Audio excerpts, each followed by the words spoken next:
Okay. Will you start with a question, you will? Welcome to the Irish Health Hour Chats. My name is Dolores Andrew Gavin, and this is a new thing I've started on the website, is having chats with people about all things health and wellness. And it's really, Irish Health Hour is about community, and it's about getting everyone in the community to let us know what they do. You know, oftentimes we work better with people when we know we resonate with them. You know, it's nice if we're looking for a particular practitioner or somebody to help us get up and go. You know, if we meet someone, we listen to them, we go, gosh, that I could really work with that person. You know, I'd really love that. And it's also a great way for us to know actually what's going on in the country. Because our next speaker, Eileen, I met Eileen at a Women Inspire event in Dublin last year, should I say, where we were actually both had stands beside each other at the Women Inspire event. And I'd never heard of these wonderful get up and go diaries. And both of us were busy, we were chatting away to people, but I knew I wanted to go over and explore more. And I did buy one for he's 13 now, but he was 12 at Christmas time. So I thought it was a lovely gift to give a boy. Myself, I do work with people and I help them to get from, you know, to jump out of their comfort zone and into their personal power. But when you're trying to work with your child, it can often be different. They get tired of listening to mommy saying, oh, mommy's off again, same old, same old. So when I was able to pick up something like this from Eileen, I thought it was fantastic. And I love the idea of what it's all about. So I am not going to tell you what it's about, because that's what we're here for today, to listen to Eileen tell us all about. Eileen, you're welcome to the Irish Health Hour Chats. Well, hi, Dolores. Thank you for having me on. It's a pleasure. So Eileen, can you let us know a little bit about, you know, these wonderful diaries, Get Up and Go? What led you to develop such a wonderful brand of diaries? Because I don't think there is anything out there in Ireland like this, or as far as I'm aware anyway. Can you let us know maybe a little bit about how you got into all this area? Okay. Well, I suppose in a way it's a long story, but it's probably quite short, really. The diaries are around for just 10 years, but the Young People's Diary is only around since 2013. And I had the idea in my head. We did the adult diaries, as I say, since 2007. And it was only when I actually went to a meeting in the UK, it was actually a trade fair, and I saw these illustrations. I saw these illustrations on a card and I thought, oh my goodness, look at those illustrations. Now, if I had illustrations like that, I could do a diary for young people, because the pictures in them just really, really, you know, he just seemed to have this way with art. So anyway, this chap agreed to come on board, and then we put the teen diaries together, and I just thought they were, you know, you'll probably see yourself from the images in them. It just makes conversations probably so much easier, because it's very light. I just think they're clever, and I just think they really, you know, communicate what the sentence probably is that they're illustrating. So that's how the teen diaries actually came about. I do agree with you there. The adult diary. I agree with you there about the graphics in them, because, you know, they're lovely, just to give people an idea of them. They're fun, and I think when you're dealing with children, I know I read kids' books myself, and the way I love using graphics like that is I watched my own children look at pictures from one page to the other. You know, we might be reading a story to our child, but they're looking at the pictures as well. So yes, I think your graphics are fantastic in them. So well done, you. Yeah, because the picture just tells the story of the little sentence, whatever it is. You know, the sentences are short and the picture is just perfect. So anyway, I was just delighted with John when we discovered him. Great. So the adult diary actually started in 2007. And, you know, my background is health. I'm a medic. I qualified in 1982. I've worked in every aspect of medicine, I think, from, you know, A&E, obstetrics, pediatrics, psychiatry, general practice, all of it. Wow. But I eventually settled on anesthesia. So I was a consultant anaesthetist for 20 years in Sligo. And I just happened to be, I was just at a kind of a workshop, and I took on a fundraising challenge. Now, wouldn't be a stranger to fundraising, but I took on a fundraising challenge to cycle in Vietnam. It was a nice flat country. I thought I could manage that, the Mekong Delta. But it was 350 kilometers, and it was raising money for Cambodia. And I have an interest in Cambodia, so I thought, you know what, I'll do the fundraising, I'll do the cycle. And as part of the fundraising then, I used to buy a little diary myself called the Irish Survivor's Diary. And I just used to buy this diary, and I'd flick through the diary looking for any inspiration for fundraising. And as I had the diary in my hand, I thought, you know what, this is actually a really nice diary. I wonder if the person who makes the diary would give me some of the proceeds of their Christmas sales for my fundraising. So I went back to the shop where the diary was, and he said, oh, there's a woman, and she lives in Strandhill, who does that diary. I thought, oh my God, that's like 5 minutes away. So I went out to Strandhill, knocked on her door. Her name was Glenda Devlin. And of course, Glenda invited me in, had a cup of tea, and I explained why I was there. And then she said, well, she'd been doing the diary for the previous 4 years, and she'd started it because her husband had been quite ill. She's South African. They had come to Ireland to set up in Ireland, and as soon as they arrived here, he was diagnosed with a brain tumour. So she then spent the next 4 years really looking after him, trying to navigate the health service, trying to, you know, set up a life and a home, and just to really navigate that. So inside of that, she made up this little diary, and she just kept all these little positive thoughts and everything just to keep her going. And, you know, and then so I just thought this was just, you know, I mean, it was, you know, I kind of got the story, understood where she was, but she said her husband had died and she was doing it on her own, and it wasn't really the same. She wasn't really able to, you know, get it out there, and, you know, she wasn't obviously, she was more, you know, creating the diary. She wasn't actually selling the diary as such. So I just thought she wasn't going to do it, and I thought that was really a shame. I thought it was a great book, and, you know, I would be ashamed to let it go. And then she said if I'd be interested in going into a partnership, and I thought, oh my God, I'm an anaesthetist. I know nothing about publishing. I know nothing about books. But I said, sure, anything to not let it disappear, you know. So I said, yeah, I'd be delighted to be involved in putting it together, and because it just resonated with me, all the sentiments in it. And I suppose the only thing that didn't really resonate was that it was 2006, the end of 2006, and the economy was pretty much up and going, and we were in the middle of the Celtic Tiger, and I wouldn't be a great one about surviving. I'm really more about thriving, and that people are, you know, really kind of in their, you know, full kind of health in life. So I really kind of said, well, if we could we just change the name to, you know, the Irish Get Up and Go Diary. But we worked on it for a bit, but that was the name that we came up with. And so from then that came out then in 2007. And I suppose really from then we've just been kind of, you know, up and going ever since. So getting involved in it, you know, I was half-time as an anaesthetist, and then I was half-time doing the diary. And I suppose it was just a wonderful balance for me, because the stresses, I suppose, of working in the healthcare system, as anybody will know, so this really provided great, you know, like thing for me to always be looking for the, you know, the positive in anything, and looking for the upside of everything, and looking for all of the time, just to provide that balance to the whole of what otherwise seems like a very, you know, stressful and, you know, kind of unwell, you know, all of the stresses in the health service. So for me, it was really wonderful. And I think, you know, we get, as I say, quite extraordinary letters now, you know, from people who have just, you know, had the diary and just really got, you know, huge benefit. It got them through, you know, just got them through various challenges, whether they're, you know, physical challenges or health challenges or even emotional challenges, anything that the diary actually has just got them through. So, you know, we just think, obviously, we're doing really well. And say even this year, since we met, I don't know if you know, but we were in the top 10 Irish Times bestseller for 8 weeks around Christmas and New Year. So obviously, I think we're doing something right. Absolutely. You know, there's obviously a need for it. I'm really proud of them. I'm really proud of them. And I just think that, you know, Glenda's no longer with the company, so she actually left. She retired in June. So we've just been carrying on, and it's just been really, really great. So anyway, thanks for the opportunity to say all that. Yeah, no, that's a great story, and fair play to you. It's wonderful, and it's great the way, isn't it, sometimes how, because what you promote is, and you can talk about that in a little while, I'm sure, about your upcoming event in Sligo, but it's about finding your purpose and your passion, isn't it, and really going for it. And, you know, you obviously you could feel the passion that was coming out of this book for you, and how much it was helping you, and so much so that you actually went and found the author and you went for it. You know, you took the actions. Sometimes we want something, but we're not willing to maybe do the work, or we don't just do it because we put it off. We may, you know, you could have said, oh, sure, you know, what would that lady want to be talking to me for, you know, but you actually followed what you wanted. You followed it. You went to the lady's door. You did the action of knocking on her door, and look what happened since. Isn't it wonderful when we do actually embrace what we want and go for it? Look what happens. So you really practice what you It is, yeah.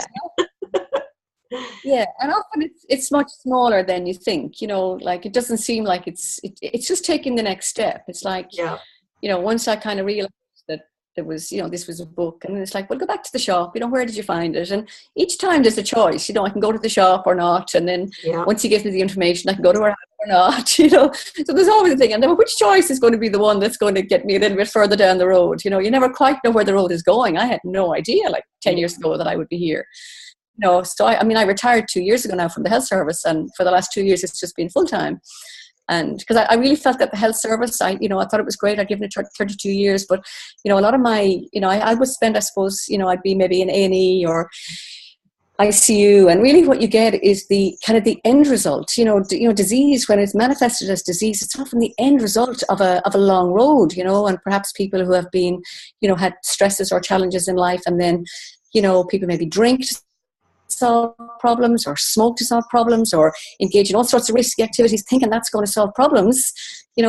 Whatever it is, it doesn't solve problems. So I think we need to kind of go back earlier into, before problems become getting physically in the way of our enjoying life, that we can actually address how we look at life, and how we look at circumstances, and how we look at ourselves and look at our situation, and look at it in a different way, such that we don't end up taking these as I say, drinking, smoking, Absolutely. driving really fast, doing all those kind of daft things that are actually going to, impact our health and our ability to enjoy life at the end of the day. So, and even while we're doing it, it might be really good while you're having a drink. But I tell you, 24 hours later, if you're recovering from a hangover, or you're sitting in the A&E because it's like not the place. It's just not it. Like, don't do that. That's great, because you're giving children lovely, reading out a few of the quotes you're doing. Sorry, the words wouldn't come to me there, but what you say here, they're all, one is as good as the other. So I just opened the first page, and it happened to be Monday the 16th of January. When we talk about settling the world's problems, we're barking up the wrong tree. The world is perfect. It's a mess. It has always been a mess. We are not going to change it. Our job is to straighten out our own lives. Isn't that wonderful to be able to, talking to a young person? Let's say now I'm talking about my teenager, obviously, that I bought this for, just hitting teen in January the 19th this year. So, at that age, I can see now, I don't have a manual, so I don't know what's ahead of me all the time, but I work through each stage as it comes along, and I work in the emotional realm myself. So I have my toolkit myself.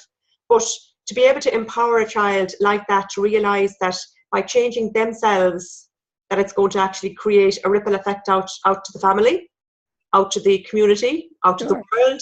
And that's a big sentence I made there, but that's actually what you're saying as well. Like, it's not up to us to change the world in a lot of ways. If we focus on ourselves first, the ripple effect just happens. And I love that you're actually targeting, and I know you target a lot of different sections, but this for me is wonderful, because I work with kids as well. So well done, and well done for being in the top 10 in the Irish Times over Christmas. You well deserve it.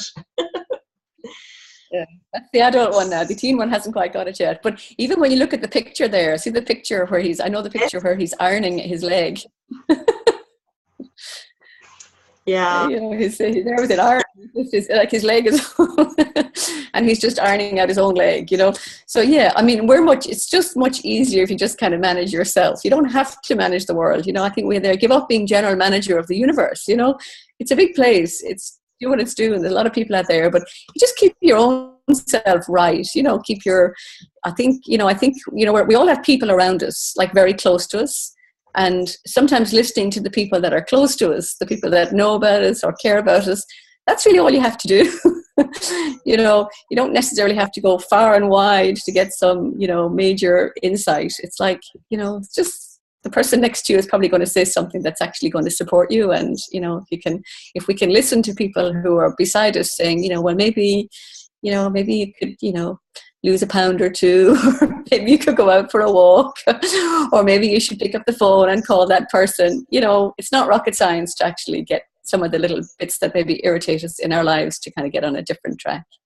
Absolutely, and that's all right. It's the simple things. We're put in a nice way for children, because I think it has to be put in a way that they'll resonate with.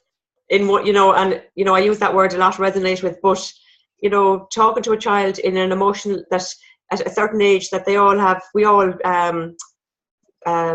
embrace our emotional intelligence at different times. Even just because a child might be 8, it doesn't mean that their sibling at 8 will have the same emotional intelligence. We all step into that in different ways, and neither is right nor wrong. It just is what it is. Some children are more physically advanced at 8, some children may be more emotionally. But I think even what I mentioned out there about teaching children to look after themselves, you can, no matter where you are on your journey of emotional intelligence, you'll get the message in that, because it's said in such a way that it's plain and easy, and it's got a wonderful message at its essence. But you know, you're saying it in a way that at any age, I'd even get the message in that, you know. So language is so yeah, I think language is important, and there's a problem with language sometimes is it gets actually very complicated.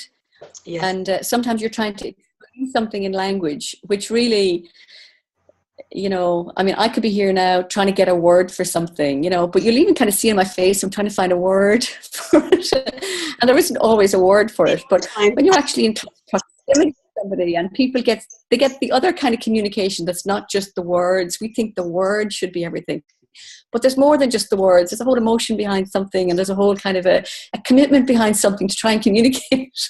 And sometimes we get really frustrated and we can't really get the words. Whereas if we actually maybe try and maybe not talk about it as much and just, you know, kind of listen to what's, you know, or just observe, sometimes observing and noticing, you know, and noticing whether people are, you know, looking happy or unhappy, and then, you know, asking them and then listening to what is actually going on.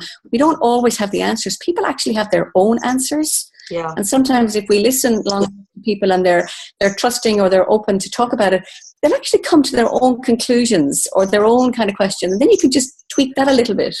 Yeah. And then it's often it's like, oh yeah, I hadn't seen that, you know, as opposed to trying to have a big long spiel about something that doesn't really relate to the person who's listening at all. It's more what we're trying to say, you know, as opposed to what's going on over there. So I think it's our capacity to listen to them sometimes. And I think listening to children is really, really, really important, because children get talked at a lot. They get talked at, they get given instruction, they get told this, told that, don't do this, don't do that. And really, you know, it's like, I think, to kind of, you know, figure out a little bit, how are they, you know, viewing the world? How do they see school? What are the things that they're dealing with, you know, what are they? And then as they can see what they are, then we can come in a little bit. But sometimes we're inclined to kind of there's like lots of stuff that they're supposed to take on board, and I think they just turn their ears off and they don't listen to anything then. Yeah. Then we're in trouble.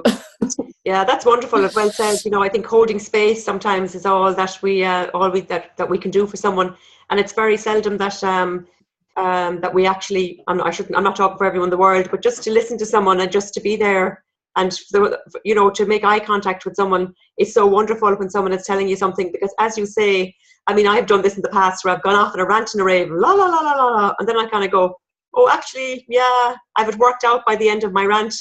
But that because the person hasn't bombarded me with their opinion or their judgments, they've just held space for me. They've allowed me, they've given me the space to come to my own conclusion.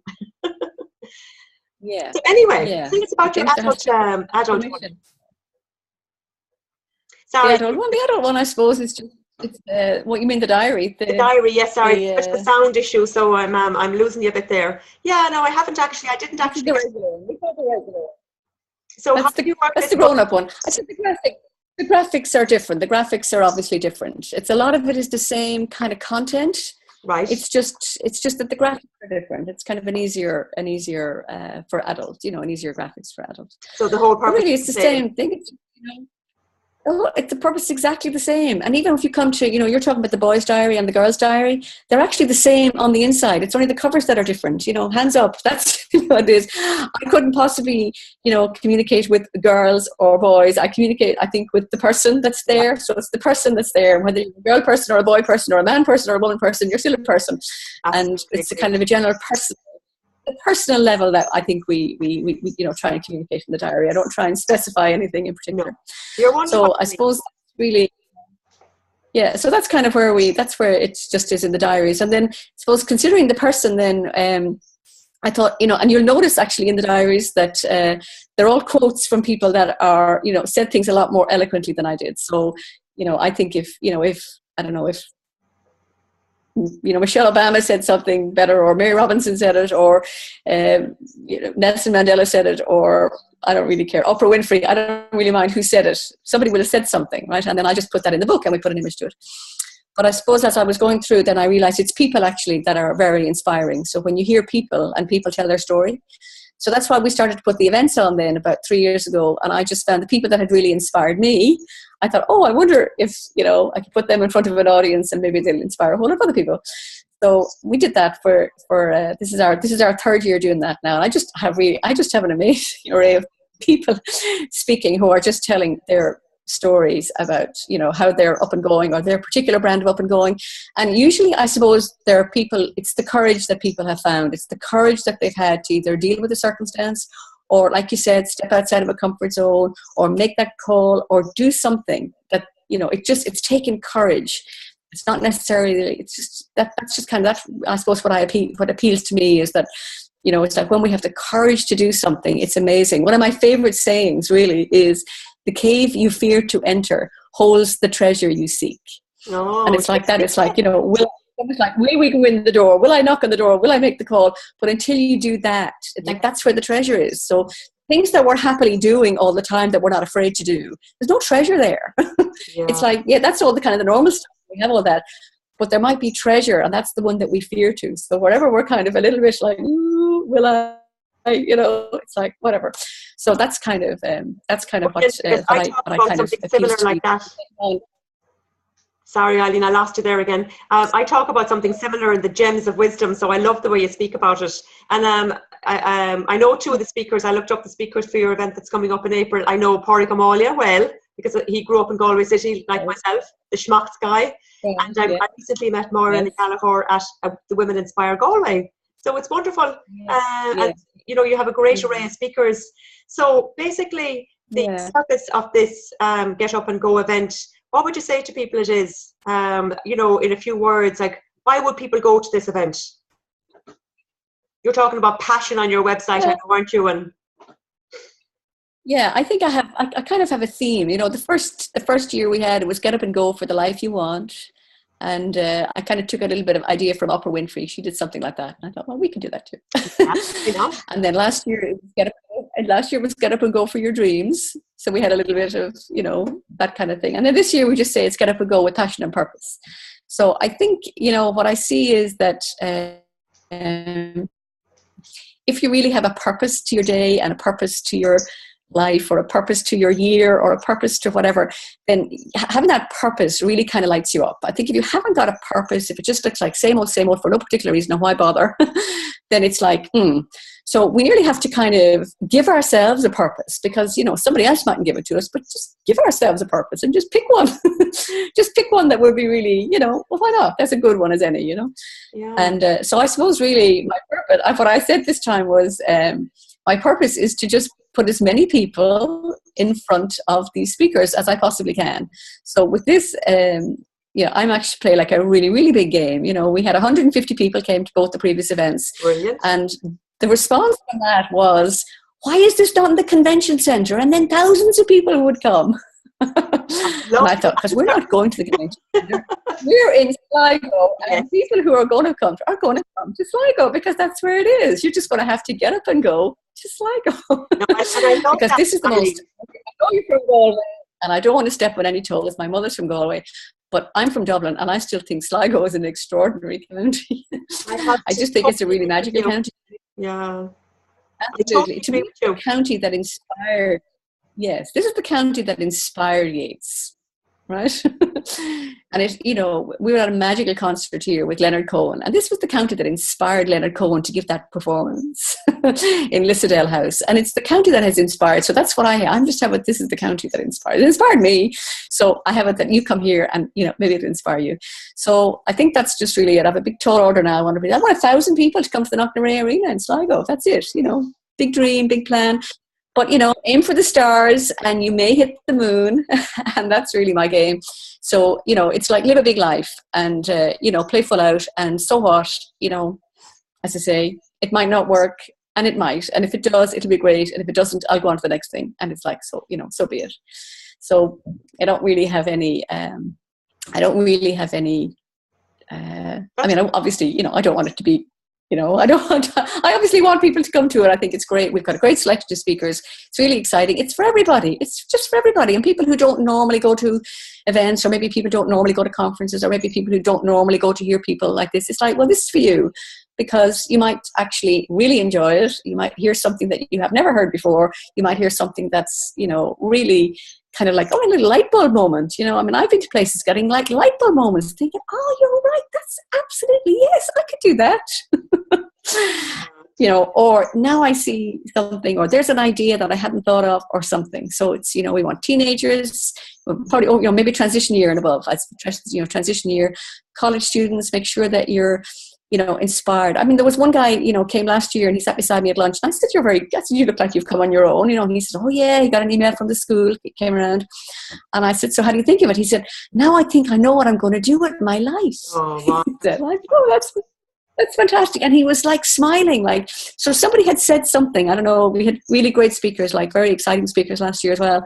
And somebody said something, and he just got it, like one sentence might be enough to just think, there's an idea, So I agree. We also have a line. Sorry, Eileen. I agree with you about Sligo being an absolutely magical place, because I agree completely with that. And I don't know, you talk about mythology as well, Celtic mythology on your website, and I'm a lover of mythology. And I find there's something, I climbed Knocknarea and Queen Maeve and all that. I mean, there is a magic in Sligo. It's hard to define it, but it's there. And there is a lovely energy. And my children's books that I've published actually do very well. They're for sale in the shop there at WB Yates Graveyard, and they do so well there. Okay, it's a magical place. The whole energy in Sligo is wonderful, and I'd highly recommend. And I love the fact that you said to people that it's in Sligo, and that's the way it is, because we can, as you say, get up and go to somewhere. Everything doesn't have to be in the east of the country. It's actually nice, and there's nothing wrong with Dublin there again like that, but it's actually nice for us to go somewhere else and to discover another newer energy in an area that's lovely. And I think energetically perfect for a conference like this, really, being honest. It's not it's not so big and metropolisy. It's kind of like it's beautiful in Sligo. So I would highly recommend even the whole location. And you called it on your website, Ireland's the land of heart's desire, Sligo. That's Sligo. Sligo has a couple of sort of taglines, I suppose. It's the land of heart's desire, and it's set your spirit free. But I'm actually calling it the inspiration destination. That's I love it. It's great. So, and then I say, I go, you go, we all go Sligo. Brilliant. If people want to go ahead and get any more information, so can you just let us know how to get it and where people can get tickets and all that? You can give us a little chat there about it.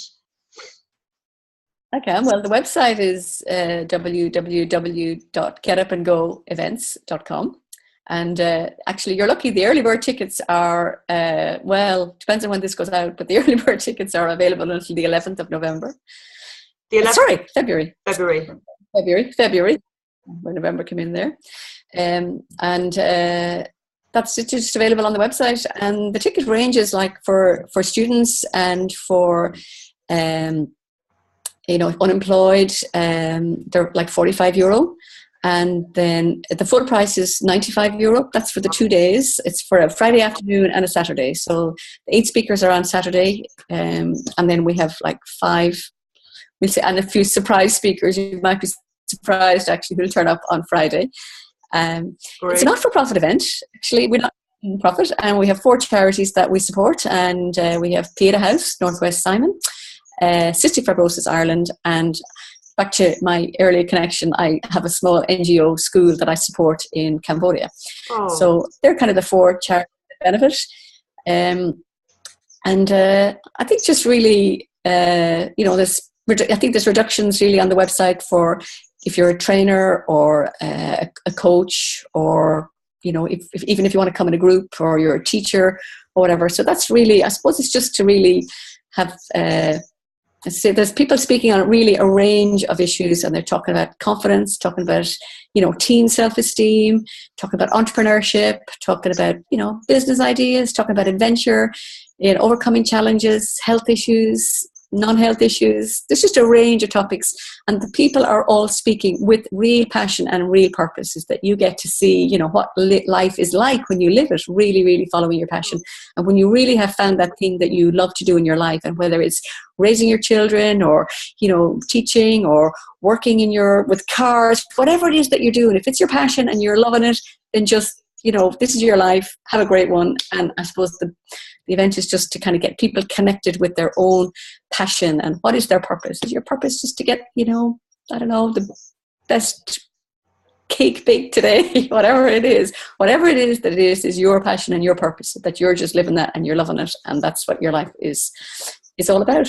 Eileen, you're an inspiration. So that's all you really are. It's wonderful to chat to you. I'm so glad we met at the Women Inspire event, and that I actually picked up the diary and bought it, and there again took the action. I could have kept looking and going, I must get that, but I actually went, no, I really must get that diary. And even for myself, regardless whether it's for my son or not, I mean, I still like the content in it as well. So, I mean, it's fascinating, not fascinating, but it's wonderful that that you're actually also, the event is aiding such wonderful charities. I mean, €95 for the quality of the speakers you have is phenomenal. And all I can say to you is well done, and the best of luck to it. Actually, and there are plenty of places for people to stay in Sligo, should they want to go as well. The Sligo Park, and what's the nearest place to stay? We have 450,000 people in Sligo for the FLA. Okay, enough said. Plenty of enough said. Just Google. Is if you want to go and you want to find somewhere to stay, don't worry, you'll find somewhere to stay. Love it. And we also have the event is Friday afternoon and Saturday, and then I just call Sligo or Sunday the out and about day, and that's where you just get up and go out and about. And we've got 5 beautiful beaches. You can go horse riding on the beach, you can go stand up paddling, you can go surfing, you can go hill walking, you can go along the sea trails out in Strida. There's so many things that you can do. We are the adventure capital, I think, the adventure capital of Ireland. Wow. And there's just so many things to do, between cycling, walking, and anything. We've lovely restaurants, we've great pubs, but to go out and about on the Sunday while you're here, having got all inspired and everything on the Saturday and the Friday. Oh, love it. It just be up and going for the rest of your year or life or whatever it is after that. You never know. Brilliant. You never know where it'll take you after that. Fantastic. So have this be the first one. That's wonderful, and fair play to you. Is there anything else that I've missed asking you or anything, or is there anything else you'd like to leave us with? Would you like to leave us with a bit of inspiration? I know I'm probably putting you on the spot now. You have your diary beside you anyway. Is there any quote that you could take even from your diary there that you have in front of us and just inspire us for the rest of the day? Well, seeing as this is the Irish Health Hour, there is a quote in there somewhere, and it says, "Health is a function of participation." And I think when we participate in anything, in anything, but you really kind of just join in, you turn up, you see what's happening. If it's a dance class or a singing class or anything, that's really where your health, is. Your emotional health, your mental health is about joining in and being kind of in your community, with your family, with your friends, with people who share your interests. But it's when we disconnect and we go into our own, in here, and we just have these little things going round and round and round. That's not really a great place to be, for real health is to go out there, participate in your life, participate in the sport, participate in any interest, painting, read, anything that you do, but you feel that you're actually participating with other people, or just in something that's kind of giving you kind of a flavor of what it is to be alive, then that's really where our health is. I think when we disconnect from that and we start,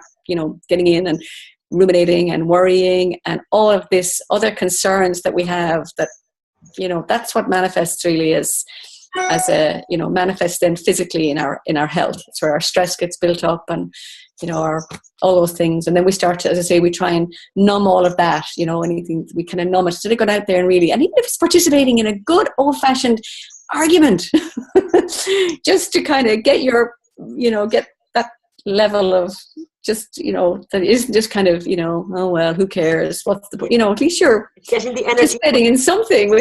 Yeah. It's the energy, yeah. So it's just about that, and get it out, and whatever it is you have to say it, and then get over it, and get on with it, and get up and go again, or whatever it is. So love it. That's just my thing. Yeah.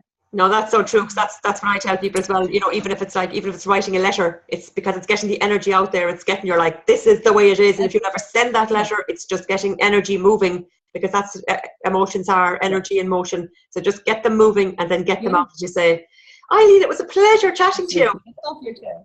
Thanks a million. Thanks a million for coming on and agreeing to come on with us. This will be aired actually after your early bird date. So what I'm going to do is I'm going to actually put it up on the website, and I'm going to put a link in to the fact that people can actually get the early bird before it goes out. And I'll put a link up to your website that people can go in and have a look as well before you have the chat. So that'll be all shared before then. You can do Thanks again, Eileen. It's been a real pleasure. Absolutely. I'm sorry I missed that. Okay, brilliant. No, I'm saying that's definitely give the opportunity. The early bird will extend for anybody who takes it from this. We can certainly do that for you. Great. Well, I'll put it up anyway, and I certainly will share it before this goes out, so that people can pop in if they want. So thanks again, Eileen. You've been great. Okay. And we'll chat to you again. All right, then. Thanks, Laura. Bye-bye.